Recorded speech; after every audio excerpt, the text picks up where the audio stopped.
My business concept in Huntington is completely different than Syosset. It kind of goes like, how do you adapt? Even though your business model can be great in one location, it may absolutely tank in another location. You got to know your demographics. How do you get your name out there? How do you build the Tommy Tacos brand? The key things I learned in real estate was marketing. You are your brand. So how do you market you? How are you not boring? How do you stand out from the rest? Because I had that experience, I learned a lot about marketing. So I understood that social media is here to stay and you got to be somewhat versed. So what I did is I tried my best in terms of see find influencers, podcasts, whatever I can in terms of keep me into the digital world, and get my name out there constantly. I also do a lot with charities. I do a lot with charities. I do a lot with school because at the end of the day, you are in a community. So either you can be in a community or you could be in a community.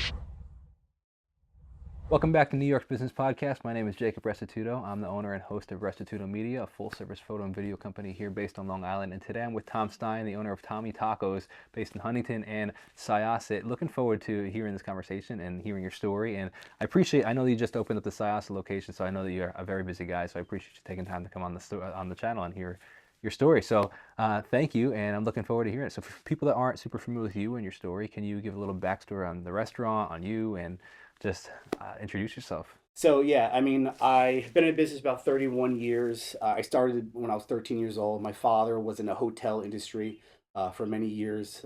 Back when I want to say in 1993 or so, I was 13, and my dad had a restaurant in Vero Beach, Florida.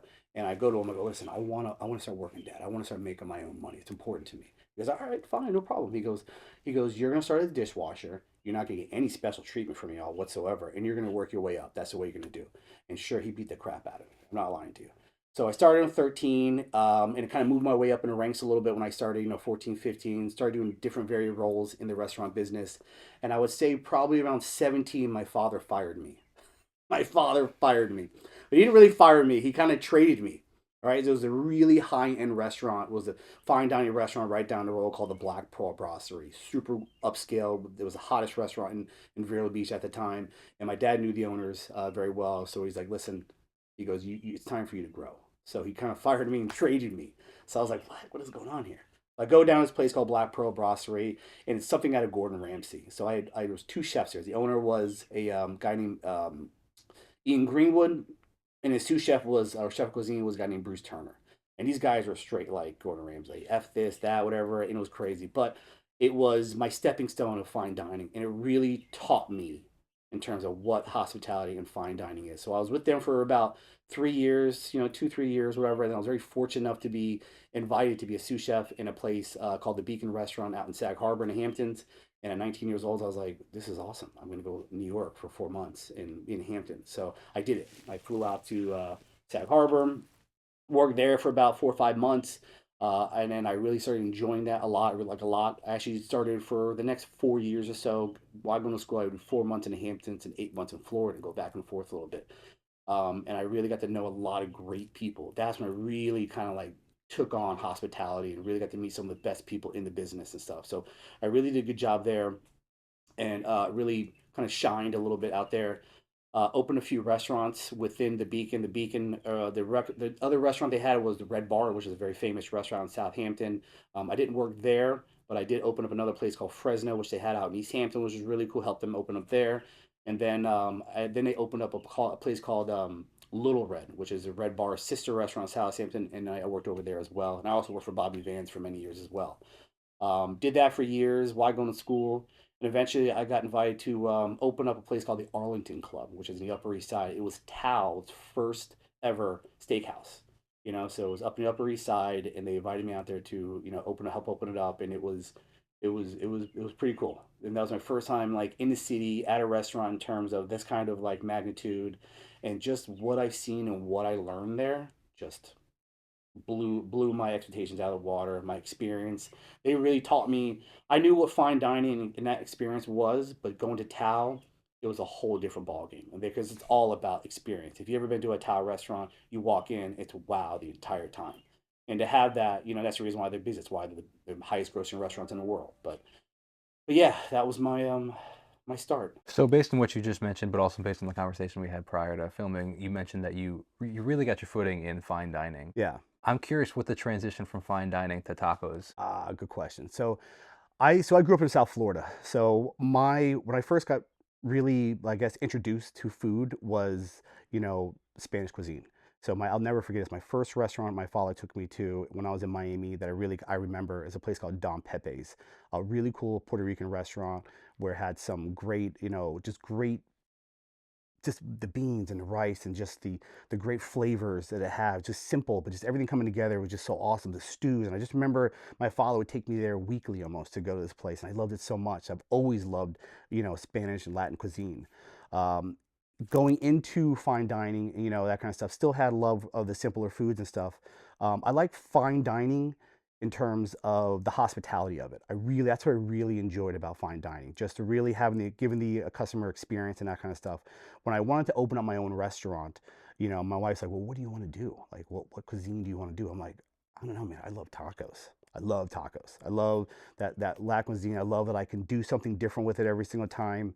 I do a taco of the month at my restaurants where I can be kind of that culinary, just Creative, just creative. Yeah, creative. So I just I thought it'd be easier in terms of that, like, just easier for me, start small and kind of maybe, get bigger instead of going right into fine dining. Even though I know fine dining very well, I wanted to kind of start small a little bit and I don't know, see where it went. so now that it's been five. I'm curious just to piggyback on that. It's been Yeah, 5 years since you opened your restaurant, the yeah, first location. You kind of you mentioned the way you were phrasing it almost as like a step to potential fine dining. yeah. You've been doing this for 5 years. Do you still see that as a potential step, or is this now that you've been doing this what you're So happy with doing? good question. You know what? Completely different animal.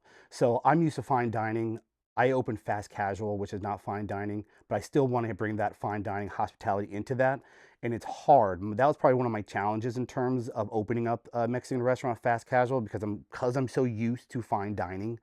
Um, and now that I'm going to not fine dining, and I don't know really how to say this without saying it, but the quality necessarily, the experience, that's a better word, the experience of people that I have are different. Like when I was fine dining, you have career-minded people it didn't matter what, all the way down to your dishwasher. They knew they wanted to be a dishwasher in fine dining, and even then they got treated differently. Everybody came to work ready to work. They took accountability for their actions. They wanted to make sure everything was perfect. They would walk the dining room to make sure everything was perfect. Everything they did, they wanted to make it perfect. When you go to fast casual, like I have, it kind of changes. It shifts a little bit. And what I mean by that is like, I'm very fortunate. I have a very awesome team, but you kind of had people in my industry, in my, fast casual, they're just kind of going through, like they're starting their stepping stone into the culinary world. They don't necessarily know what they're doing, or you kind of have people who um, are just there for a check. So you get a different kind of dynamic with the two different. I'd tell you that much right now. And I don't say that in a negative way because I'm very fortunate. I got to cultivate my team that I have now for both restaurants. I'm extremely lucky. Like I have people that really care about my business. They care about what they're doing. And I kind of cherry picked through the years. I've opened up Tommy Tacos. I cherry picked who I wanted. And I made sure I took care of those people that I knew that they were here. It wasn't just a paycheck for them. They cared about being here. And I got to the point now. I mean, some of my teamwork has been here since day one, since I've opened Tommy Tacos, and they're awesome. Talk to me a little bit more. Again, we kind of you alluded to it here, but also we spoke about it before we Yeah, started filming. Was the culture and how you kind of mentioned the fact that there was a very different culture in fine dining where people again there was a level of respect and there yeah, was a level of longevity, a yeah. long term mindset. How do you create that or cultivate that inside of Tommy Tacos in the fast casual? Patience, patience. Honestly, you got to constantly say you're constantly repeating yourself. You try to put yourself. So, I let my team make mistakes, and I let my team also in terms of try to be, their own self, make a decision that they think is right. I always say to them, you can talk to any of my team members. I say it all the time. Listen, make a decision. What would you do in your situation if you were in that person's shoes? If you were the guest in the restaurant, how would you want to be taken care of? And if you can honestly make a decision about just that, I won't be upset about it. If it's a wrong decision, and then what I'll do is we'll say, hey, listen, okay, so I appreciate you doing this, but this is why it was wrong, and try to let them, train them, teach them, like, oh yeah, now I see what you're talking about. This makes more sense. So I give that, level of respect to my team members, and I think it works well. I also I'm constantly telling them, like, listen, we are on the hospitality business. Just because we slang tacos, it doesn't mean we have to lower our expectations of quality. They're here for to spend money. They're here for a level of service. It doesn't matter what it is. Give it to them. It doesn't matter. For example, sometimes I get one of my teammates will get upset. They're like, we missed a taco, let's say for a to-go order or something. A customer will call up and say, hey, listen, you missed this. And instead of saying, well, I know I put it in there. I know I put it in there. Listen, it is not your money. Who cares? If they want the extra taco, if it's really missed, whatever else, we're very sorry that we with this. What can we do to make it right? Can we send you out another one? Do you guys want to come back? And if they come back 9 or 10 times, we're giving them extra, chips or salsa or dessert for the inconvenience that we caused them. We're always doing something that if it was our mistake, even if it wasn't our mistake, we'll always add something, a level of hospitality to it. To say, hey, listen, we're sorry you had an inconvenience, that kind of stuff. And so it's important to me, and my staff drinks that Kool-Aid. They get it, they understand it. And they're like, oh, and I'm like, listen, it keeps things going. Instead of sitting there debating if you put something in the bag or not, you're wasting your time. It looks bad on the restaurant. It looks bad on you, and it looks bad on me. And that's not what we want. Just keep them good, keep it going, keep it moving. Costs nothing to keep a person happy. I'd rather have somebody happy, than somebody feel like they're, got taken advantage of or something. It's not important to me. I really want somebody leaving my restaurants saying like, wow, what a cool experience I have. Wow. Even though that was tacos, I felt like it was a real fine dining restaurant in a way. It's interesting, being that I've done so many of these interviews, I hear common threads throughout a lot of the conversations, and it starts on my end. I start to piece together what a successful entrepreneur looks like, and Yeah. the successful traits of entrepreneurs, and particularly in the hospitality industry, I find it very interesting that the successful multi-restaurant, typically multi-unit, even fast casual restaurant owners speak on a lot of the same topics. They Yeah. speak a lot on culture and defining the culture, and I think that it's interesting to see how that makes such a lasting impression on the employees, the retention rate of the employees, Yeah. on how long they stay, and then also how they treat the customers. Yeah. It makes a really big difference. And to piggyback on that, another thing is talking from another interview that I had, he brought up the essentially the importance of not necessarily people pleasing the customer, but like it makes such a difference when a customer leaves happy. For example, they'll tell 100 people if they had a poor experience. They Yeah. might tell 5 people if they had a good one, Yeah. but you don't want them to tell the 100 people of a You poor don't. experience It's not worth it. It's not. It's not worth it at all. for a taco or It for is. anything like that. It's like you're gonna fight about a taco, and now 100 people are not gonna come to your restaurant because It's you not. fought about a Yeah. taco. I had an experience. It's funny. I had an experience a couple weeks ago at my new restaurant where a guest was not happy. So we took care of it. The guest reacted in a very, I guess, I don't say a childish way a little bit. And it was a very hard scenario. And I did everything I can to make this person happy. And I feel like in the world we live in right now where food costs is through the roof, everybody's on edge, your jobs, this and that. So, you know, people are just sometimes they're coming to a restaurant, they're already in kind of in a bad mood a little bit. I hate to say that sometimes. So therefore, if they had one bad experience, let's just say, this experience, there wasn't enough dressing on the taco, right?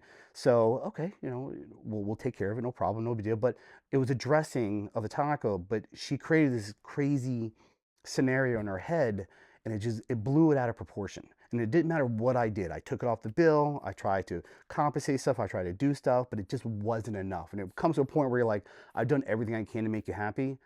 There's only so much I can do. She didn't leave happy. It broke my heart. I'm not gonna lie to you. I was really upset. I even talked to my staff. I'm like, I don't know what else I could have done. I did everything I possibly can. Get a 1-star review. She puts a whole like massive thing on there, like a massive with pictures. She got like old pictures from it from like, I don't even know how long ago, whatever the case was. But a lot of stuff was said that wasn't true at all. And you get this platform. They have this platform where they may have had a bad day or a bad experience, and somehow this mom and pop restaurant just got beat up. They didn't tell you all the good things that we did for that person. They just all the bad.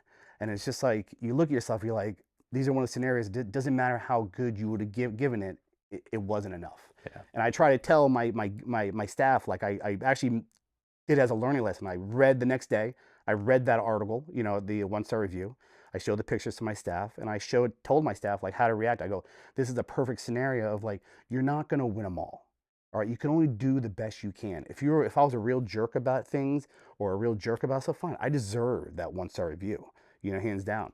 But it wasn't the case. But in that, in that moment, she was upset. And instead of just taking a step back and being like, I'm upset about not having enough dressing on a taco, it turned into something way more than what it could have been and should have been. Instead of just taking a step back and let me fix the problem, let me end this dinner on a positive note. She didn't want to hear it. So there was nothing I could have done. So my staff understood it, and it's kind of like, listen, just because you have one bad egg, it doesn't mean give up. You know what I mean? Keep it going, keep giving the people the service, keep doing the right things you're going to do, and then 99% of the time, they're going to remember that, they're going to be appreciative of it, they're going to come back. And then I think it also that could be also seen as an opportunity even further to rectify a situation. Maybe not with that lady, but Yeah, she writes a poor review. People are often looking at the poor reviews and how the restaurant or the business responds to that yeah, review. And if they say, "Hey, screw you, this was your fault," like that's going to leave a bad impression on yeah, the viewer of that review. Supposed to, "Hey, we're so sorry again. If you want to come in, we can try to rectify the situation." Like yeah, people will be like, "Wow, this business first of all even responded." yeah, Because that means that they're like legitimately care about their customers' reviews, and yeah, second of all, that they genuinely care whether or not it's rectified in the yeah. eyes of the. I do agree with you. I do agree with you on that to a point. I didn't respond to her review because I felt towards the end of our meeting, it was not a very good experience. I realized I felt like if I just added to the story, because it didn't matter, it would have maybe kept on like snowballing in a way. I feel like it's a fine line. Like I think that you're right, 100% right. You should respond to almost every single review, a positive or unpositive. You have to. You got to keep it going. My thing about reviews nowadays have changed so much from when I first got into the business. I feel like there's no in between. It's either one or five, right? It's one or five. It's like, okay, not every restaurant's a 5 star. Not every restaurant's a 1 star. I got a 1 star review because my salsa wasn't hot enough. I'm like, there's two, three, four, you know what I mean? But I got a one because your taste buds are just not, you want something burning hot. So it's tough. It's a very tough, people now have a platform and they use it. And it's not always necessarily for the positive, and it's unfortunate. I wish people would take a step back and realize what they're really doing, realizing, hey, listen, this is a mom and pop restaurant. This is not, Chick-fil-A. You always hear those stories like, Chick-fil-A can make your order, wrong a million times, but yeah, they don't, they could have a 1 star reviews, but they have a line out the door. It's amazing to me. Or you get the one time where you get the reviews with the 1 star reviews, like, oh, I've been coming to this restaurant for 5 years, so great, it's amazing, this and that. Not one 5 star review, a positive review about that, but the one time they had a bad experience, they go to that platform and say it's a 1 star and this is why it was bad. You're like, well, what about the 100 times you came? Yeah. Like, sorry, we had an off day. I apologize to you. Did we rectify? Did you ask a manager if we made it better? I mean, what did you do also in terms of a guest, to tell us that you had a bad experience? Because sometimes they don't tell you. They leave, you don't know, you think they're having, oh, everything was good. And all of a sudden, boom, they get to the car, this place sucked, this place fucking sucked, this and that. And you're like, what did we do? It doesn't help us. So always the one thing I would say is if you have a bad experience in a restaurant, tell the manager, tell the staff, tell somebody to make it better and that kind of stuff. Because 9 out of 10 times, or 10 out of 10 times for the most part, we'll try to fix it the best we can right there, because we want you leaving happy. There's nobody good if you're leaving unhappy, right? Because you're not going to come back. You're going to tell the 100 people why it sucked, that kind of stuff, right? And then you go out of business. You made an interesting point that I kind of want to expand on. Essentially, to paraphrase, that restaurants now essentially are playing behind the eight ball Yeah. because of the economic situation where things, you already go into the restaurant, you want to have a good experience, but you're already kind of tainted with the fact that food prices are so high.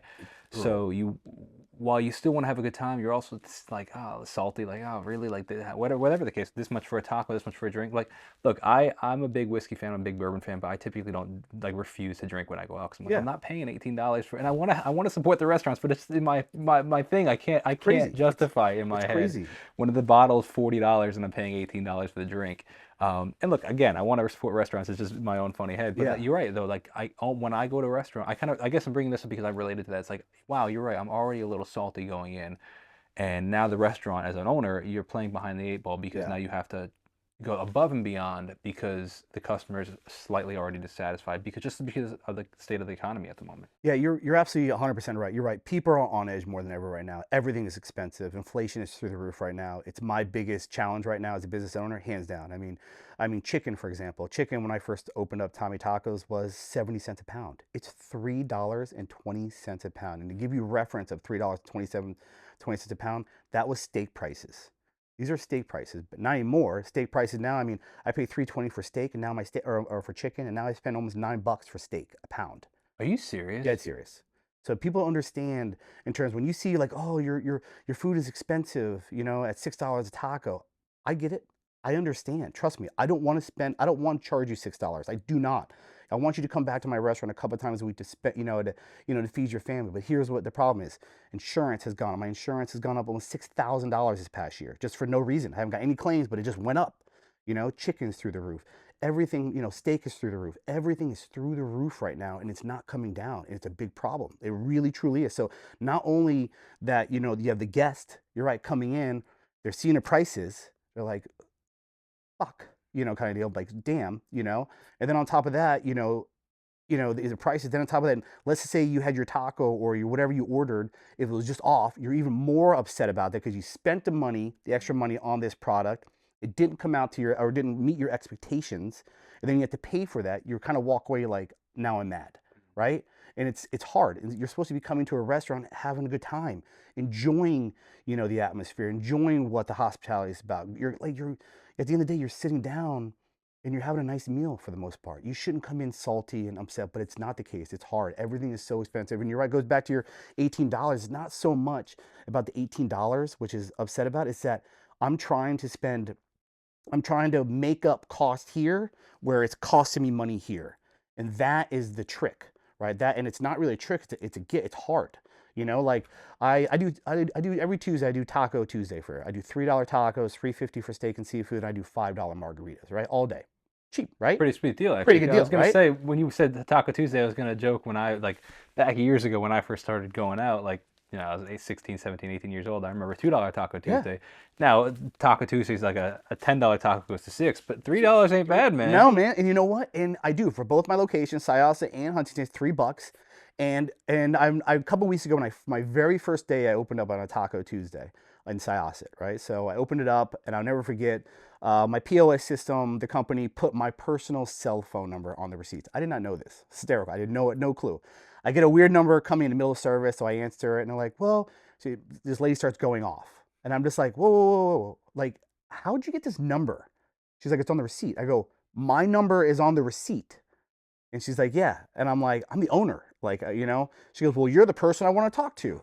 So I'm like, "Okay." So let me hear what you have to say. So she goes, "I just got here with the $3 Taco Tuesdays and they were $5.50 each."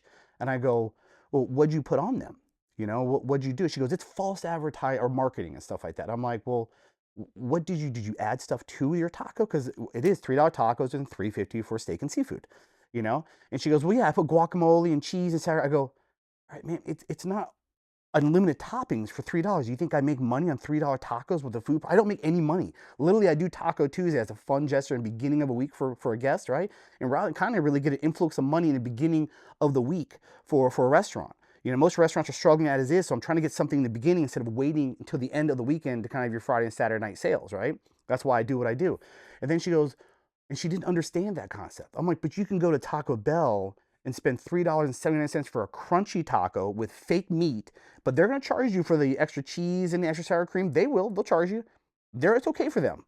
But I'm like, "You're getting a better quality taco for pretty much cheaper, but you're still not happy." Then she goes, "All right, maybe I kind of get it." And then she goes, "Well, more false advertisement. You said $5 margaritas, and I got charged 7." I go, "Did you put a puree?" Because I'm like $2. "Did you put a puree in it?" She was like, "Yeah, strawberry." I go, "It says it right there. It's if you want a puree, it's an upcharge. That costs me money to do that." I go, "So you got a $7 margarita? I don't know where you go if you get a $7 margarita. I'm like, it's not false advertisement. If you didn't put a puree in it, it would cost you $5. Yeah. But it was just funny how like people, their perception is just they think because you're a restaurant, you have better prices. But what people don't understand is that your ShopRite or your local convenience store, for the most part, they have better buying power. So they buy cases in cases. So therefore, their price point is cheaper than mine, believe it or not. So when you're going to the restaurant or to the, to a grocery store, you're actually getting a better price than I am per pound. And not a lot of people know that. And so I'm like, yeah, I can only buy a certain amount. When I can't buy cases of chicken because it's gonna go bad. I just won't be able to go through it. So it's just people don't understand that a little bit. That is an interesting topic. I actually, if you could expand on that, I think Yeah, you kind of did a good job already. But I'd like to hear more on that, just in the fact of like, just I think the average consumer doesn't know I would have assumed too that you get better pricing. I knew that alcohol you don't get that much of better you pricing, don't but I didn't actually. know that with actual food too. Yeah, so actually, it's funny. I actually have a my rep of Southern, liquor, we get my liquor from, for a bottle of, let's just say, Tito's, for example. It's cheaper to go to the store to buy a bottle of Tito's than me buying it direct from the source, which is crazy. And I asked my rep, I'm like, it still should not be cheaper to go to the store when I'm buying it directly from the source. It doesn't make any sense to me. And they're like, well, yeah, they ordered, 10 cases at a time, so we bring that volume down, we bring the price down, so because they're ordering so much. I'm like, I understand that. I understand the economics of that. But we are a mom and pop. We should at least be the same price as they're offering. It should be the same price. I shouldn't be paying $5 more a bottle just because I'm going directly to you. It doesn't make sense. The same thing in terms of food. Like you have to order quantity to have that price go down. And everybody's like, well, you have a second restaurant. You should have some buying power there, right? I'm like, you would think you do. You really don't start getting buying power until like 5 or more restaurants. Because then you can, what they do is your purveyors do some kind of umbrella deal for you, and therefore they divide it up amongst your stores, and they're like, okay, I'm getting 20 cases divided up, everybody's getting four cases or whatever, 5 cases each or whatever, so we can give you a price break. But if you're only getting a case at a time, well, this is what it is. Yeah, that's And fascinating. it's tough. It really truly tough. I mean, avocados are $80 a case. Think about that. You're literally, for one avocado, it costs me a buck 50. Just think about that for a second, right? My cost is a dollar 50. So if I'm doing guacamole, a 4 ounce guacamole, which takes probably about one avocado, right? And I charge $5 with chips, and it costs me a dollar 50 plus the chips. You're looking at $2 plus the insurance, the person putting it together, the time, everything. Before you know it, my margins are single digits. They're not double Yeah. digits anymore. So speaking of that, actually, it was really interesting. I had a conversation with, do you know I think it's the last name, and I'm having a blank on his last name, but he owns Whale's Tail, I Northport. don't know them, but I know the restaurant. Yeah, they just opened one in Hampton Bays, I think. Actually, Yes. yeah, Did good it for them. actually open yet? I knew it I was think opening. I think maybe they're opening this week, and I'm not sure, Okay. but yeah, So I had him on for an interview, and we were speaking very similarly about the same things. And he's been in the industry for a long time as well. yeah. And I think, if I remember these numbers correctly, I think he said that the industry, when he first started on, I think maybe even pre-COVID, actually, maybe not when he first started, but I think pre-COVID, I think he was saying on every dollar, I think you made 15 cents. And now he's like, we're lucky if we make 8 cents He's on every 100% dollar. spot on. Literally, when the industry standard, when you open a restaurant, if you made 15%, you were doing well. It is not there anymore. I mean, I sell tacos. He sells tacos too, right? Exactly. Yeah. Saying that I don't sell filet mignons, so my tacos, I'm single digit. I'm probably in the single digit between 8 and 10% realistically. And in some cases even lower than that, because then I try to offset, for example, like the $18, bourbon, you're like, oh, $18, but you're right. But it helps keep the food kind of down, you know what I mean? Because at the end of the day, are you gonna pay $8 for a taco? No, Yeah. it's a taco. Yeah. It is. But it's funny though. You'll pay $13 for a family meal at Burger King, right? And people do it all the time. Like, well, you get more for your money. I'm like, do you actually see what you're getting? It's So for psychology. 13 bucks, yeah, for $13, you got 2 ounces of meat for your burger, which is not even real meat. We all know this, right? And everything else is sugar, carbs, and sugar drinks. So literally, the only nutritional value that you received was that fake kind of, or whatever, 50% meat that you got. That's 4 ounces. And people don't understand. Like, yeah, we got the fries. I feel full. I'm like, yeah, you're putting crap in your body. And oh well, it tastes good. I'm like, yeah. Well, last time I checked, what doesn't taste good at, like, fast food? I mean, I'm a fast food junkie. I love all that stuff. I mean, I do, and it's not good for you. But usually, things that are not good for you taste well. I hate to say it, but it's how we're built. I'd love to hear you mentioned it briefly, but I want you to expand on the having your employees make decisions. Yeah, I think that was a really interesting point. One thing, so the employees, like I have an editor, I have a couple editors actually, and one of the things I when I hire editors, and just employees in general, is I say right up front, I'm like, I want you to take initiative. I yeah. really admire initiative, I'm big even if fan. it's a mistake, even if I don't like it, even Yeah, if I change it, the fact that you are willing to one make a mistake, but because like I might, but like just the fact that you even think you're not just coasting, you're thinking, hey, I think this might be a good idea. I think this could advance the video. I think this could advance the business, whatever the case is, and you just do it and you say, hey, I tried this. What do you think? Yep. Regardless of whether or not I like it, the fact that you even thought to do that is means a lot to me. And when I'm hiring, I say, look, if that's not your personality type, that's fine. But like, I don't think you're going to be the right fit here. I want you to go above, like above and beyond. Agreed. Maybe not every time, but every once in a while, where you see that there's an opportunity, like, hey, I think let's try this. I'm like, oh, that's great. Um, talk to me about that because you kind of you touched on it. I had a very fortunate, I had some great mentors growing in the restaurant business. And it was a mentor back in the day who told me, he goes, I can teach you how to cook. I can teach you, train you, your trade, but I can't teach you to care. And I thought, and it stuck with me forever. That was great. So same thing. I have like my team knows it's okay to fail. It's okay to make mistakes. They know I'll never get upset if they took initiative and did something and it wasn't the right way. Because I know if your heart was in the right place and you really felt that it was the right decision to do, I'm not gonna get upset about that. If it's wrong, again, I'll go back and we'll say, listen, this is what I would have done differently. That kind of stuff. I also don't look at my employees as I don't really say employees. I say we're part of a team, right? You don't work for me, you work with me. So when I talk to my team, for the most part, I don't say, oh, that person, he or she is my employee, or whatever else. I acknowledge they work with me. With all key things, in terms of whatever. Know that, hey, listen, we're in this together. You are not better than me. I'm not better than you. I will, and it goes back to terms, right? I want my staff to make, decisions. I want them to make those tough decisions, because if they're all doing it and they're all in the right place, it's going to hum a little better.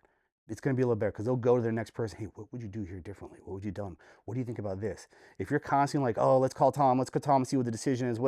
It's like, I don't want to be bothered by that, because most of the time when you get that and stuff, it's like, it's always like stuff like common sense stuff. It's like, come on, like, you know what I mean? Like, you spilt a drink, you don't need to charge them for another drink. Just go give them another drink. It's okay. You know what I mean? Shit happens. So, but yeah, I definitely I care about my staff in terms of how they make decisions and what they do, and I let them make mistakes, and that's okay. And for the most part, if they make a mistake, it's usually never happens again. And that's the thing. I always want to see if they made a mistake. If I tell them this is the correct action to do next time, if they do that next time, oh, they learn something.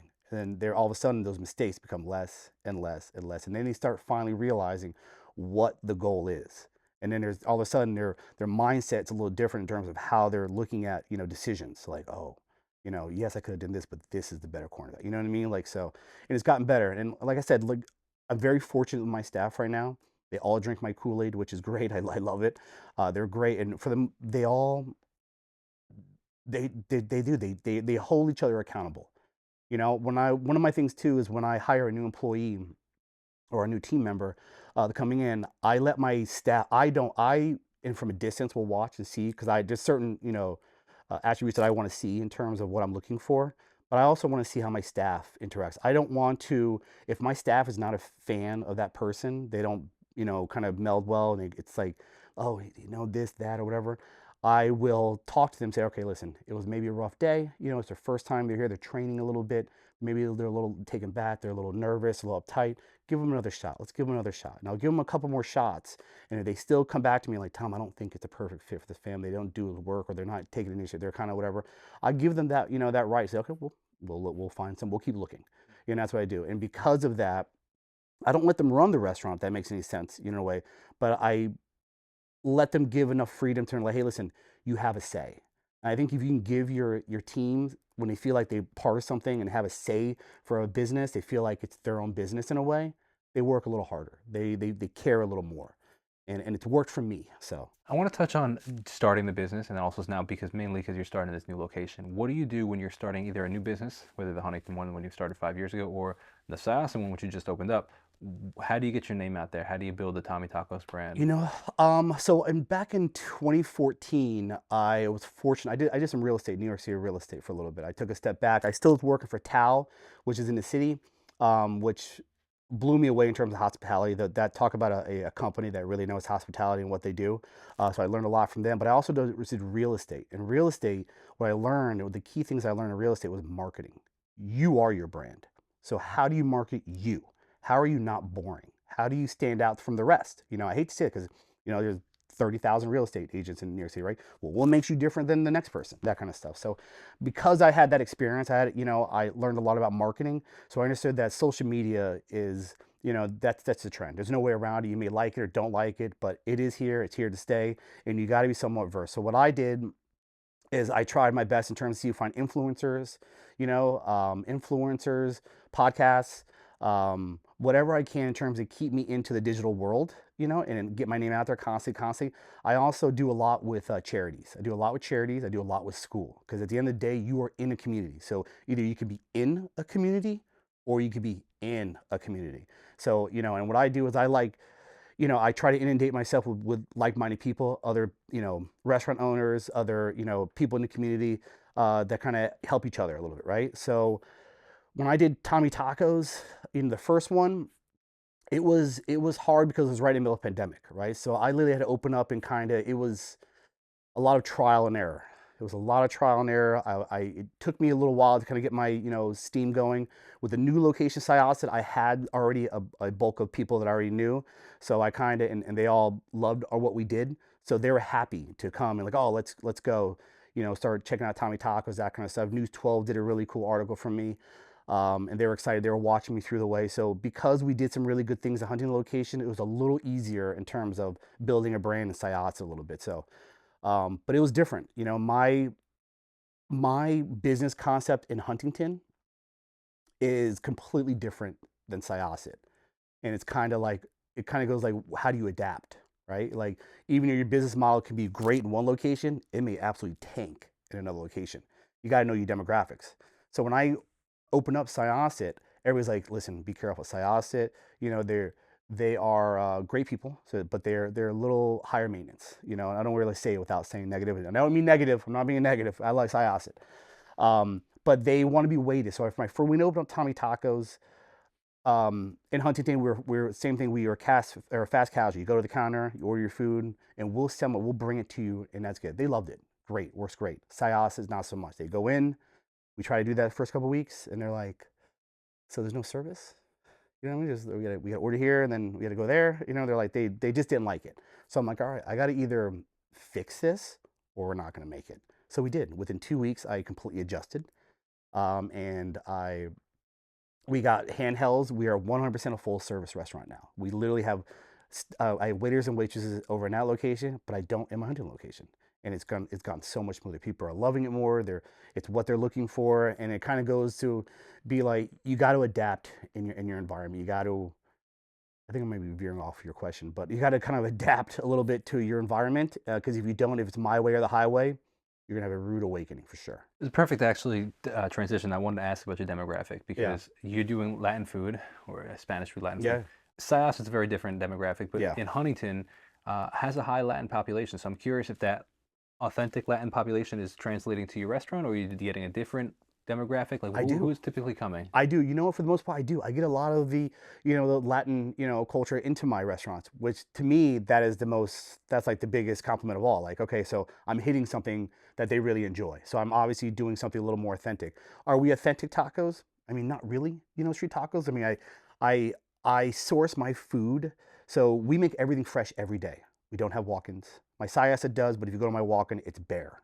We literally cook everything's every day because I'm a big believer in freshness, freshness, freshness, freshness. And I think that's where we separate, kind of our difference from the rest, a little bit. I mean, so, but, street taco is your normal taco, right? It's your normal shell, a beautiful protein that's seasoned well, a real, a street taco is just what the meat, a little onions, a little cilantro, a little lime maybe, right? I do a little stuff, I put a little salsa on there, right? That's the difference. But I think we're hitting the nail on the head with that. I think people really enjoy our food. I think some people maybe not necessarily, get it because if you come into my restaurant, it's not your normal Mexican restaurant, right? I mean, you know, I like to I built my restaurant, or I designed my restaurant like a 90s basement apartment, right? You have your music posters on the wall and art and graffiti. He's kind of stepping into your basement party in the 90s, and that's my style. So most people really love it. They get it. They're like, this is cool. That with a little twist of tacos, it's fun. Some people are like, it's not really authentic, whatever. And I'm like, because I don't have a sombrero up or this or that, or that's their vision of what they want, and that's fine. That's cool. But That's us separating from the rest, and that's why I did what I did. So either you think it's cool and you understand it, or you don't, and that's okay. You always want to make it.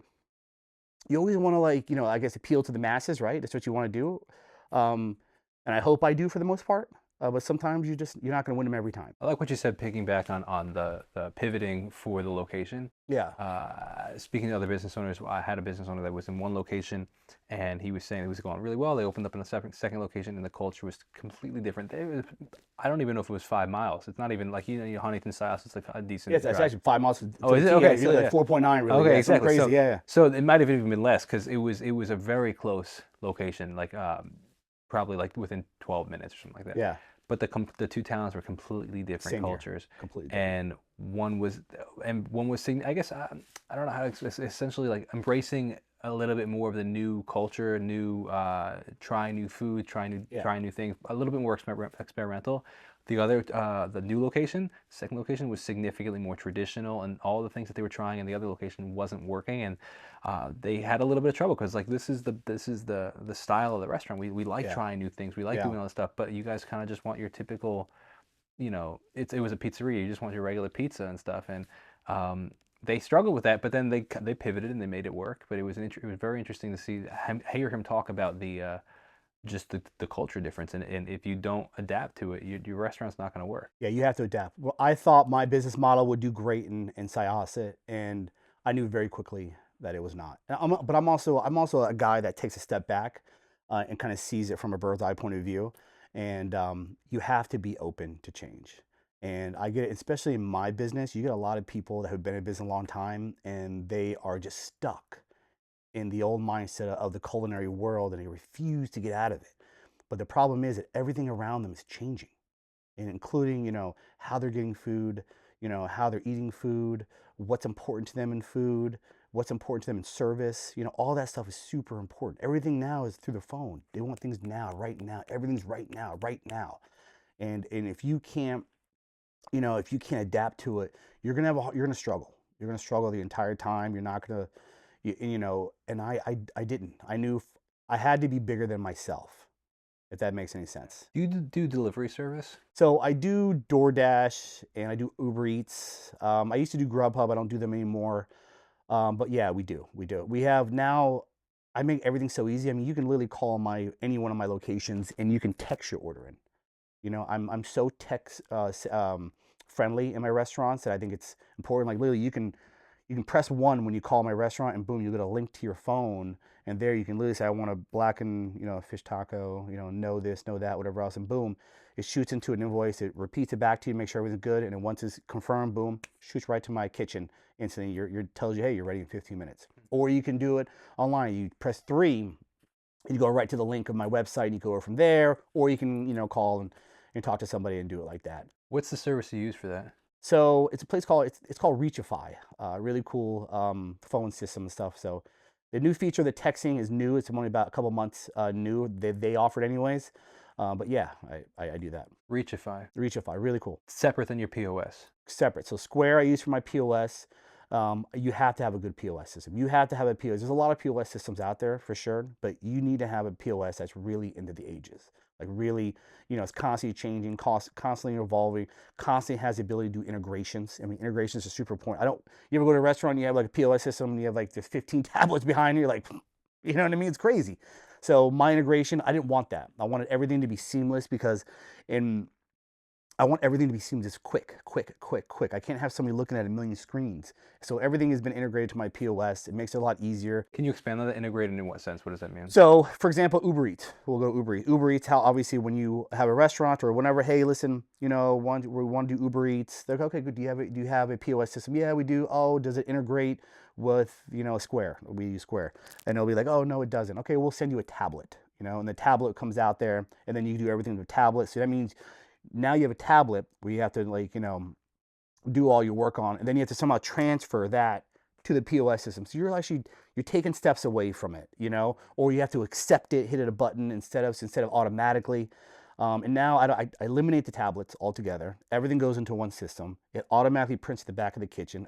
A receipt prints out, at our print station. So my staff, the staff knows right there, boom, what's going on. So the team, and they crush it. It's so much easier. Do you have issues with quality control Yes, with delivery? yes. I think food right now. I mean, the food industry is bad. I mean, we are. I mean, you look at the food industry. I mean, you look at eggs. Remember a couple months ago with the egg crisis. I mean, eggs were through the roof for eggs. You're like, eggs? What are you talking about? But then you see over in Europe and stuff like that, they're like a dozen eggs is like $1. So I'm like, which is it?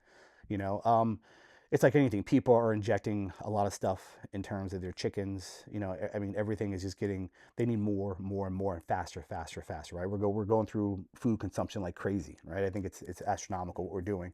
And you know, the end of the food industry is constantly finding ways to get better. I mean, you can buy what is it, like like a steak that's made in house now. Now, you ever seen those? Like, it's insane to me. Yeah. It's kind of gross. It's weird to me, but it's true because they're trying to make things go. And so when it comes down to food quality, yeah, you get, I'm constantly sending stuff back.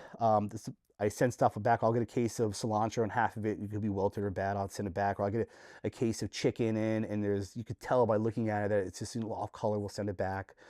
So I train my kitchen managers. They know they literally look at all our food before we accept it. And the drivers get upset about it because they have to wait there longer as we go through everything. But I don't want to accept it, and then now all of a sudden they have to come back to take it that we don't want it. I just don't want to do that.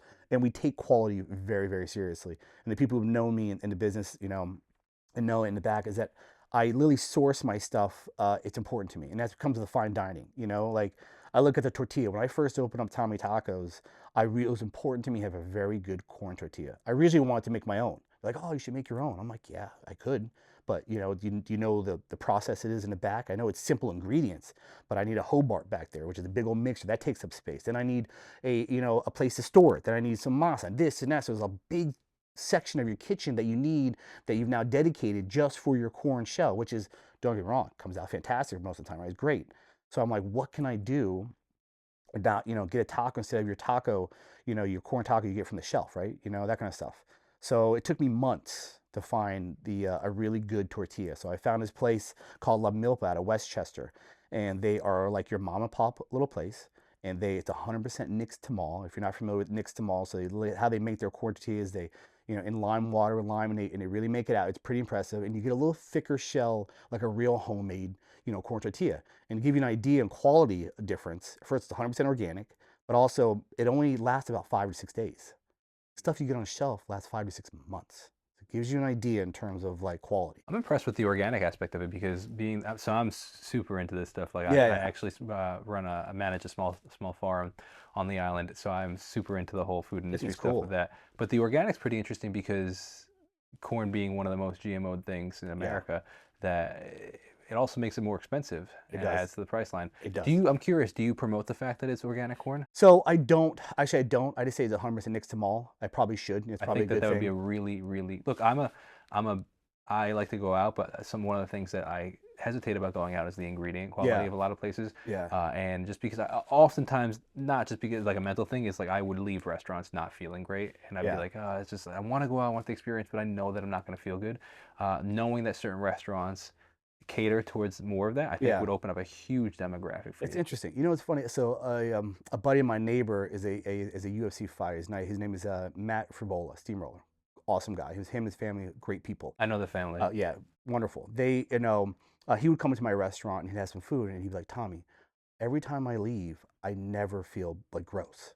And it's because of what we do. It's how we do our food. It's so fresh. Everything we do, it's nothing is everything's made from scratch. Our marinades are made from scratch. When we go down to our chocolate sauce, is made in house. We don't buy a jug of it, and it's because we care.